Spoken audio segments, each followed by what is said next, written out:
Welcome back to State of Decay 2 and the Lion's Share. This is Playtest Thursday, and I'm going to try to get as close to the legacy for this community as I can in the time that I've got. So that means step one is I got to switch to my leader because she has got a legacy kicking off mission to start. Yes. If my family is happy, then I'm happy. All right, let's talk to 4 members of the community about how we defeated the Blood Plague. Hey there, Pat. What were you doing up on that container? That was a weird thing to do. Yeah, I've talked to you and I don't care what you have to say. I'm a great leader. Oh, hey, what do you think? I don't know. Whatever. Look at all these people. I don't care what any of them think. Hey there, Nando. Yeah, there we go. And finally, oh, Gary? You tired, Gary? Well, let me just say something to you. Oh, and you popped up. Thanks, man. Oh, I'm glad that you're just snapping to attention the moment I try to talk to you. So, people have been commenting on my stream that I seem tired. And I think that's true. I am really tired. It's been a stressful time. There's been a lot of work to do. There's been a lot of kid school stuff going on.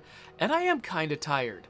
I'm looking forward to Memorial Day weekend, which, by the time you watch this, I guess it might be Memorial Day weekend when you watch this, depending on when you're watching this. It might also be past. But I'm looking forward to having a little bit of a longer weekend so I can relax a little bit and maybe diffuse some of the stress. But also, part of the reason I look tired is because I haven't had a haircut in a really long time. And my hair, I don't know, I think it feels representative of my mood sometimes. All right, so I'm going to be Pat for a little while. I'm waiting for actual legacy missions to spawn, which could happen at any time. But until they spawn, we're going to run around and do some stuff. So this character, Pat, she is carrying a 5.56 weapon. And so I'm all out of 5.56 bullets, so we're just going to make a bunch because I've got tons of ammo. And we're going to load up on it. That is it. Yes. Okay. So that's... Actually, that might be a little much. Let's save some for later. And then one thing I have not done, of course, is check and see what my gas situation is. Seems like it's okay with the Vandito. Oh, the Vandito's got all the gas in the world. Let's take the Vandito. So there's a couple things that I can do while I'm sort of waiting for the next mission to spawn. I can clear out that infestation, for instance. I could also risk my life with these guys. Maybe? I don't know if that's a good plan. What do these guys want? Oh, they want me to give them a hand with an infestation too. I wonder if it's the same infestation or a different infestation. I don't know. Maybe they're just going to spawn one. Let's go down that way first, because if those people are going to ask me to take out that one infestation, I might kill 2 birds with 1 stone, get a nice influence bump at the same time. Hello, Feral. Rawr yourself. I'm not taking this too seriously, which might result in my death, but deaths are fun, so, that's fine.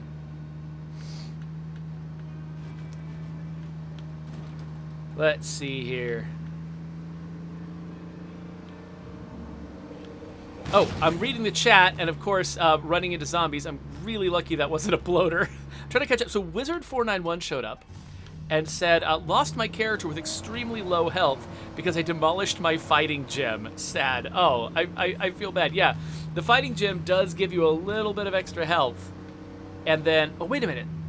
So wait, are you saying that your character died the moment you demolished your fighting gem? Because that shouldn't happen.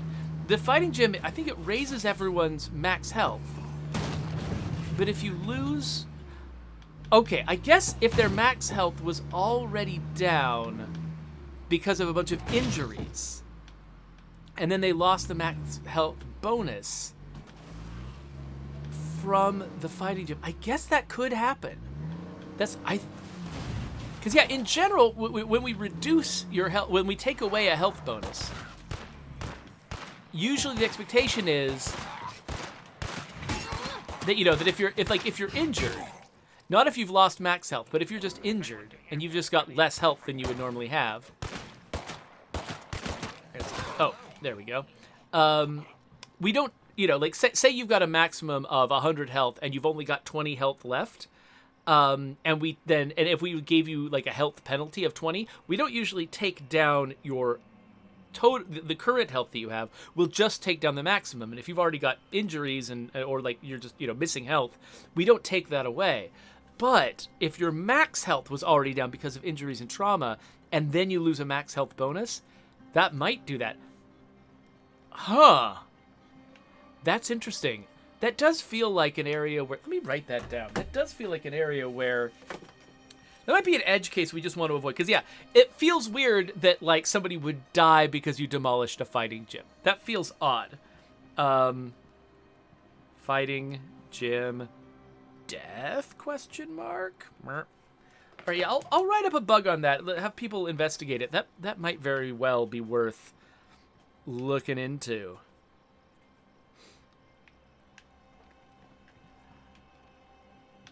So Cogs is asking if that would include the bonus from primary care. Yeah.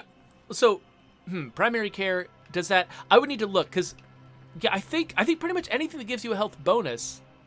Yeah, I think anything that gives you a health bonus applies it to your max health, and so yeah, you could have a character, almost anything that gives you a health bonus, I guess, could probably have this effect. So, yeah, I'll have to find out. We'll look into that. So, thank you, Wizard, for bringing that up. That's one of those things where, you know, when you're a designer, like, you have to try to think through all of the possible weird edge cases like that and try to solve them in advance, but you always miss something. And so it's really helpful to have people report experiences like that. Hey there, Donald. Yes, I will absolutely help you with an infestation. Oh, look, you did spawn one. You spawned your very own infestation right over there. That's great. Twain, you're so paranoid.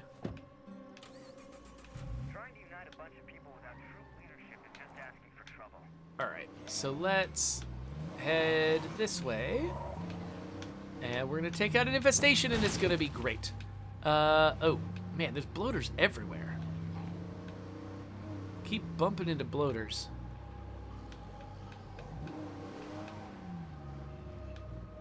Okay, let's try not to get the screamers screaming the instant I approach. Though... Okay, looks like there's one screamer and 6 zombies. Can I see the screamer inside? I see... Yes, there it is. All right.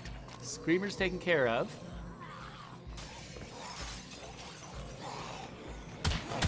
Oh, there's more of you than I thought.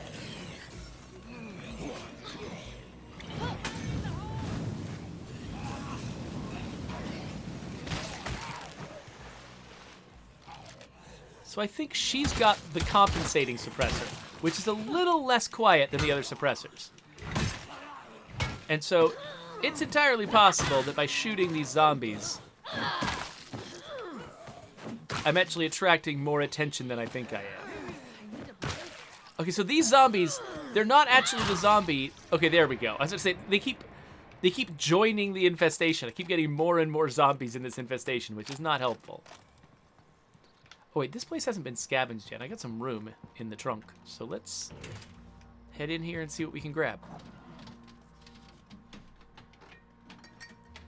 So Raneth Cord says that maybe the reason I haven't encountered that particular problem that Wizard brought up was because I'm just so good at the game and I never get that heavily injured. No, clearly it's because I never use my facilities. I tend to get tunnel vision on the very specific thing I'm working on, and there's always a million other things going on that I'm not paying attention to. That's what's going on. That's why I never see that. So it's because I'm not using the benefits of my facilities, and so I never have the experience of them turning off.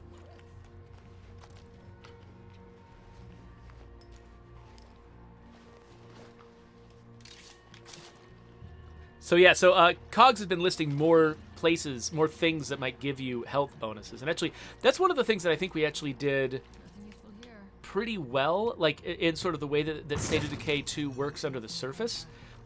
We decided earlier, oh gosh, these frickin' guys. Oh good, Oh, yes! You see that? That bloater just attracted that horde. It was coming after me. Oh, and then I ruined everything. The bloater attracted the horde, and if I had been intelligent and not made a bunch of extra noise...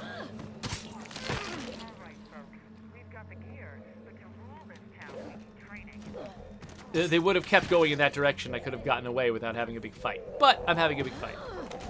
Which is fine. I love my powerhouse character. Oh, you want some too? Here, how about this? Oh, right in the head. Oh, can I grab you and stop your head? Here you go. Boom, there's your head. Oh, can I stop your head too? Yes, stomping heads. All right. I guess that's enough. Okay, so we did just get our first Warlord mission, so let's go back and resolve the mission we're in the middle of. And then we'll go on that Warlord mission.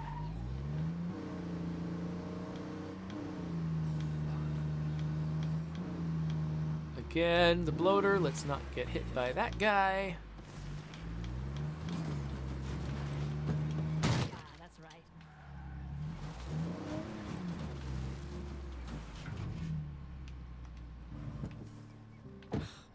So Evil Man Mark says that he just joined the stream and had a really weird audio ad playing. Yeah, it's... Keep training, everyone. We're getting stronger all the time. I wish I had any idea what ads were likely to play before my stream. I've got no clue. Hey there, Donald. All taken care of. Glad we could help. 100 influence. Thanks, Donald. Okay, drop that off. What else do I not need? This and... I guess... Whatever. Let's head back home. Should we stop by this place on the way? I mean... Maybe, but let's stay close to the van so we can run away if it goes badly. Nice thing about humans, they will shoot your van, but they don't grab onto your van and blow up your van by slapping its engine the way that zombies do.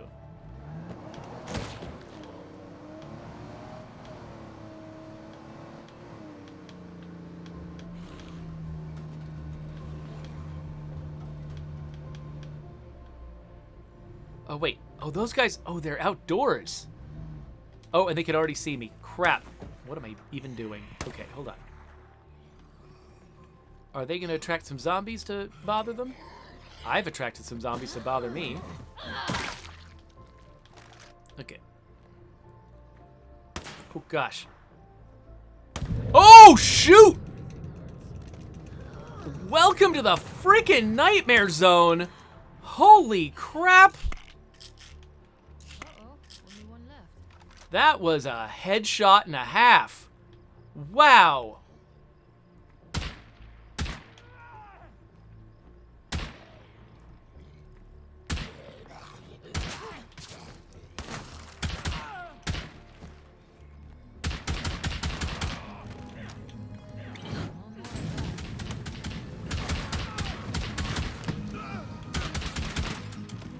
Okay, I got at least one of them.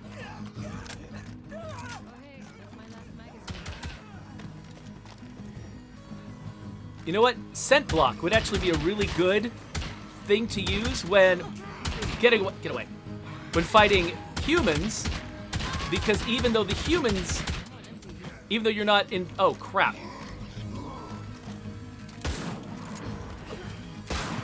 Even though the humans, of course, can still see you.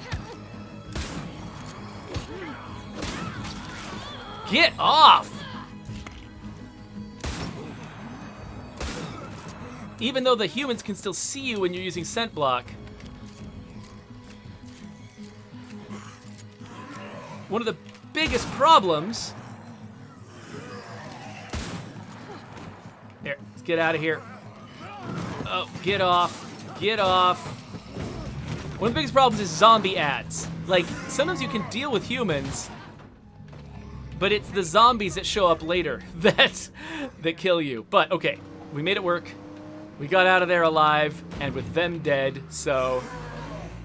Smashing victory. Wow. Anyway, which way am I going? What am I trying to... Oh, yeah, going up that way. Right. I know what I'm doing. We're heading back home. We're going to switch to Dahlia and do some Warlord business.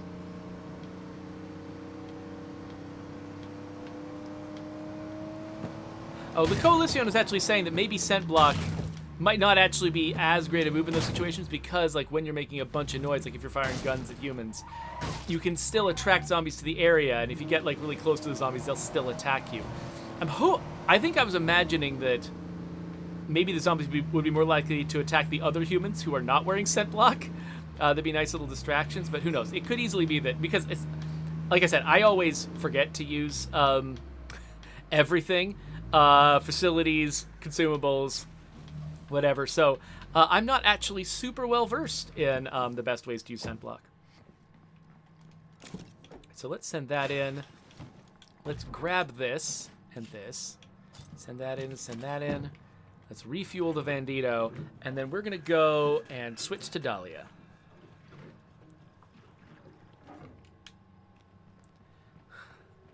So, La Coalition is saying, remember, the best way to take out humans is war crimes.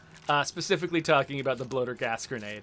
Yeah, so, but that would require me to actually be able to craft those, which I can't, so whatever. Let's grab that. Let's reload this. Wait a minute. Do I have 2 Warlord missions? Oh no, what happened to the last one? I got another Warlord mission, didn't I? Did that Warlord mission involve killing that group? Did I just accidentally complete a Warlord mission? Hang tight. On my way. That's weird. Anyway, let's switch to, at least we've got a Warlord mission. Let's switch to Dahlia. Talk to your visitor, Gil, to see what she wants. Before I talk to Gil, though, let's check out my inventory, make sure... Okay, I've got a fair number of shots with this sucker. I've got a Devilette with a break on it. Sure, that works. Wait, where's Gil? Gil. Oh, Gil's at the back door, of course, where people go. Oh no, she's inside. Gil, what are you doing? This is rude. Try and follow me here. Oh, if I give you a place... Okay, so I've already got 9 people, but yeah, let's recruit Gil. Thanks, pal. You won't regret this. I'm sure I won't. Did she just try to high-five me and it didn't work? All right. So her old enclave is working with a group that calls itself La Coalition. So they wanted us to set you up. I slipped away to warn you. I'm down. So again, I don't do these very often. I've forgotten how this mission goes. I'm probably like walking into a horrible trap. But let's make sure that we've got enough stuff. So, for instance, well, let's repair the Bandito. Let's bring extra stuff like this. Let's bring some pipe bombs, just to make sure.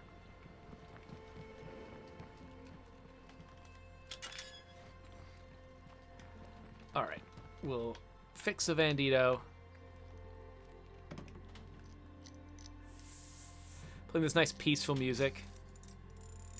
Probably about to drive to my death. Kids in second grade made fun of me for not having a dad on Father's Day, but I actually didn't mind.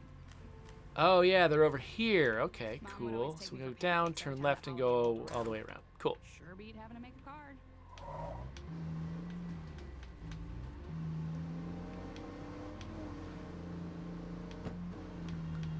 Okay. Oh, feral again. Let's keep moving. Keep moving. I'm just gonna run into that feral again and again, aren't I? Skunks Hold of on a the Fed second. world.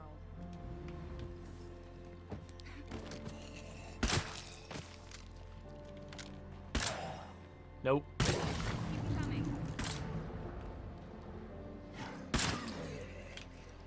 There we go. I hope I didn't need those bullets. I just figured I was going to run into that feral and that bloater every time I left home.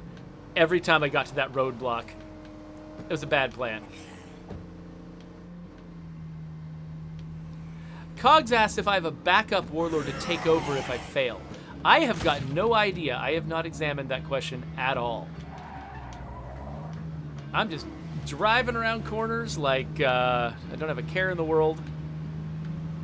So this loop up here that I'm about to go around, this sort of bend in the road, doesn't have a lot of sights or interesting things that usually happen up there, but it's actually a place that I've got a lot of positive memories in, because that was where I did all of my testing when Dan Moe did his revision of all the vehicle physics. So like I would just kind of come around this corner, see how a vehicle, you know, handled, and it had just so much open space.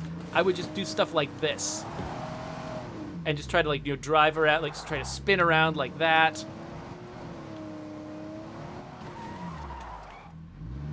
Do little bootlegger turns.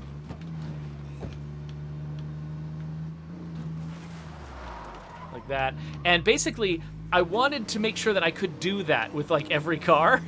Because that's like the best feeling to sort of... What? Someone's sending a message on the Xbox? Okay, whatever. Like being able to sort of like push yourself into a power slide and then successfully end up pointing in the direction you wanted to go. It's a really difficult thing to do. It's just as easy to flip the car around so it's going the opposite direction from where you want to go, or just to get into a uncontrolled spin. And getting the physics just right so you actually feel like you've got that kind of control is really hard. And so the thing that I loved was discovering that Dan had made it so that I actually could do that with most of the vehicles. And only a few outliers were difficult, and that was fine. To have a couple of outliers where it was a little bit too slick or a little too sticky felt right. Most of the cars I could drive that way, which made it feel like it was exactly the right kind of system for what I was trying to do. Okay, so they're gonna know I'm here. Looks like someone else is here. Hey, everybody. Take them out? Oh, crap. I forgot that things don't go through doors. Okay. I'm the worst. Oh, my gosh. Have I literally not hit a single person with a single thing yet? How do I do things? Okay.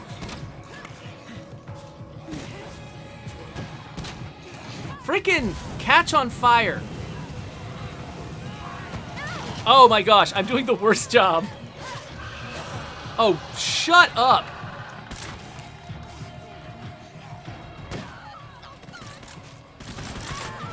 Hey, zombies. Get her.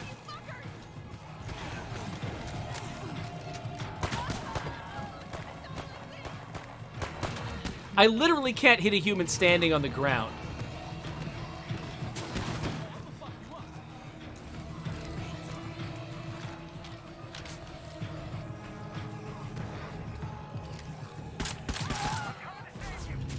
Oh, we lost Gil. Well, thanks for tanking the zombies for me, Gil.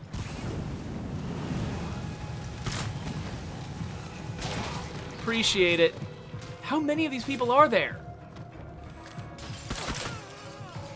All right.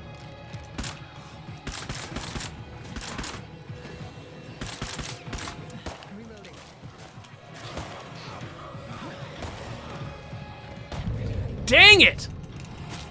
Nope. Okay, okay. This is bad. This is bad. Getting out of here, getting out of here, getting out of here, getting out of here, getting out of here. Okay. Okay.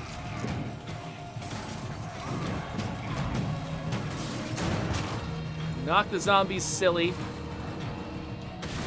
All right. Let's get a little bit of distance. I've still got some health. What was that? Freaking no. Of course they're... Oh! Of course they're coming after me.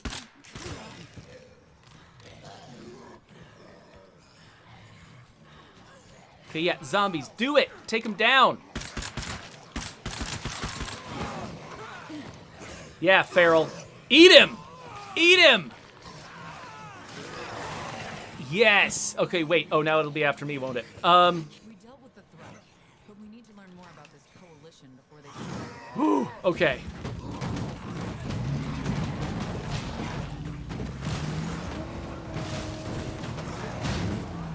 All right. Oh, no, no, no, no, no, you don't. No, you don't.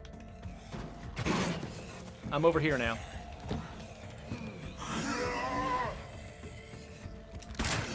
All right. Get off. Ah! Okay, well, my car doesn't have a door, so I don't want to get back in it while I'm surrounded by freaking zombies. Luckily, I brought snacks like a smart person. Oh, what?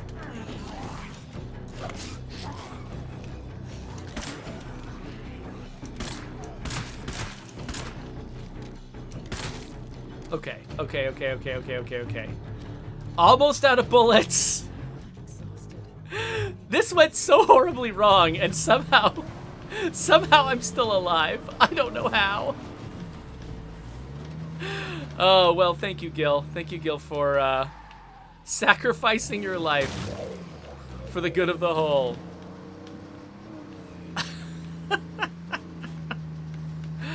Whew! Okay. Ugh. Whew. La Coalición, your people are tough, but we prevailed this time.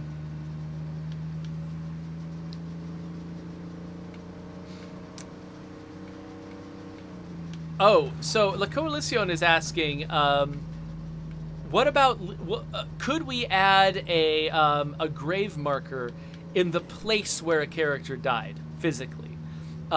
So, I mean, theoretically, sure, you could spawn almost anything anywhere. I think that the problem there would be, we already have to contend all the time with questions of, like, where we put collision. It is so easy for things to get messed up because you put collision in the wrong place, the wrong thing too close to the wrong stuff.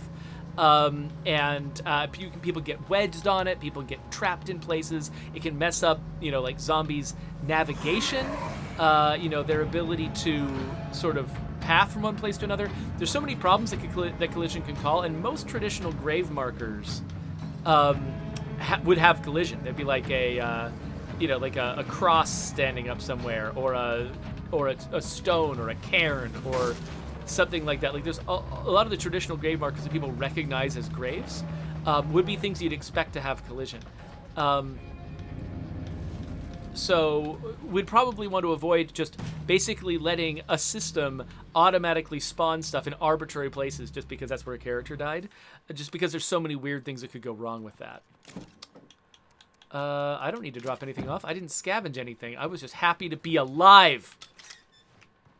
I am happy to be alive. Let's grab ourselves some new bullets. Let's grab ourselves... I can probably improve on this character's armaments a little bit. I do really like that she's got this gun. It just matches her outfit, which is a terrible reason to like a gun, but whatever, it's my reason, and I'm going to own it. Okay, she's still got a fair number of heals. Let's replenish her fire. Let's say that maybe her loud gun doesn't need to be a Devilette with a break on it. I'm betting that we can do better than the Devilette. I'm betting that we can give her a big, nasty, fat gun. Like, that's 9 mil. It's the same bullets as everything else. We could give her surplus now. Okay, this one might be good. Ooh, Dillinger, that's the rapid fire one, isn't it? Ooh, personal dead zone. That's a nice 45 F45 tactical. 15 bullets. That could be good. I've got so many Dillingers. I don't need all these Dillingers. Just gonna get more eventually anyway. Also do not need this number of Mac 10s. This is too many Mac 10s. But, aha, police auction golden vulture. This is what I'm looking for right here. Its capacity is 10, not the best, but that's what we're doing. So this fires what? 44 mag? I think I've got that. Do I have that? Yes, I do. That's the thing. I think the only reason I didn't give her something like a 44 Magnum, look at that stupid gun. I think one of the reasons I didn't give her something like a 44 Magnum originally was because the bullets were too expensive. Oh, and I don't even need to put a brake on it because it's just powerful. So we'll drop that brake. Yeah, so she's ready to go for the next mission. And we have just spawned the next mission, which means, actually, what should I do? So because she's the Warlord in the middle of Warlord missions, I think she actually won't get tired. The main thing I need to worry about is, let's bring this, is keeping her out of injuries. But yeah, so I think, yeah, we're going to be ready to visit our neighbors and see if they've joined forces against me in the next episode, because I've been playing this for half an hour, so we should take a break. Let me catch up with the chat real quick, because La Coalición has got a game dev question. So he's been programming a DayZ server, and he says he disappears a building, and its loot was still there, but it was floating. The game has gravity, and those objects have it. Why, as a game dev, do you think they might have made it that way, that the items have no gravity until interacted with? Yeah, so that's actually one of the secret hidden things about game development, is how few things in the world are actually being simulated at any given time. Your typical physics system does have rules for, like, basically giving an item to the physics system, letting it do all its physics on the item, and then letting go and once the item has come to rest, letting it go and not using physics on that item anymore, because the number of different items you have using physics at any given time is a big hit to your CPU, or to, whatever part of your hardware is managing the physics. And so it's easy to, because we sort of carefully choose which thing, like, we always try to make sure that the right things, the things that you are interacting with, the things that are close to you, the things that you have touched, that you shot with a gun or whatever, that those things have physics. It feels like the entire world has physics all the time, but actually we're very carefully trying to make it so that only those things you're directly interacting with actually have physics, and everything else is inert, so that we can model that physics and spend all of our resources on that set of physics and not do everything else. If we actually tried to do everything else at once, your typical game would just slow completely to a crawl. And so we're actually really dependent on a bunch of trickery to make you feel like the world is physical, when actually it's very, very limited. Lighting is that way too. There's actually usually a limit to how many dynamic lights you can have in the world. And so we try to, carefully choose where we spend that, so you feel like the world is all dynamically lit, but actually most of the lighting in a typical game will be baked into the level. It'll be either, cycling on a schedule, or it'll just be the same way all the time. And only a few lights actually are able to change how surfaces are lit. So it all feels like it's all simulated and dynamic, but actually most of it is faked so that your computer can handle it. So Cog says physics don't exist until witnessed. Yeah, exactly. So I guess in some sense, it's just like the real world. It's just like quantum physics. Until you actually observe something, it isn't real. Or it isn't, whatever. That's not really how quantum physics works, but that's the layman's interpretation. Oh, so La Coalition says that he loves the primary firearm, that red one that I've been using, because it's the lightest primary firearm.